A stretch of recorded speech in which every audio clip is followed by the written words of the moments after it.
নৈশ পার্টি চলছে।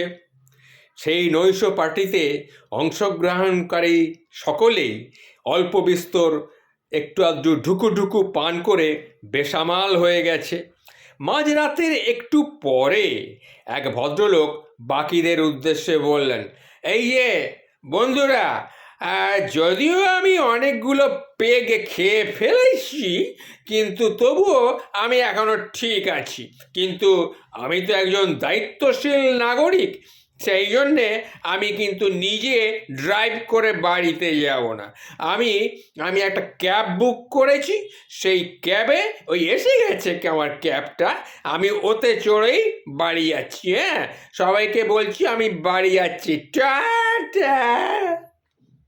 এই কথা বলে ভদ্রলোক ক্যাবে উঠে চলে গেলেন।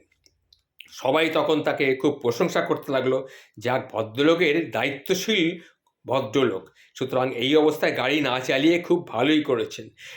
কিছুক্ষণ বাদে এক ভদ্রমহিলা হঠাৎ চিৎকার চেঁচামেচি শুরু করলেন, আরে আরে আরে ও কোথায় গেল, ও কোথায় গেল, আরে আরে আরে আরে ট্যাক্সি নিয়ে চলে গেল, আরে আমি এখানে পড়ে রইলাম, আরে কি ব্যাপার বলুন তো দেখি, আরে বাবা কোথায় যে চলে গেল কে জানে।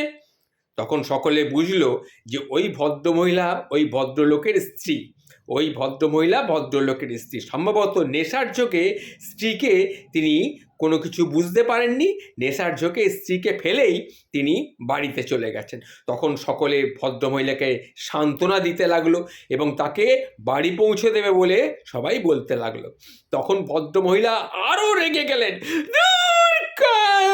আরে এটা কি, আরে আরে দূর মশাই, আপনারা বলছেন কি, এই পার্টিটা তো আমার বাড়িতেই হচ্ছে, আর এই রাত দুপুরে ওই মাতালটা সে ট্যাক্সি চেপে কোথায় চলে গেল কে জানে।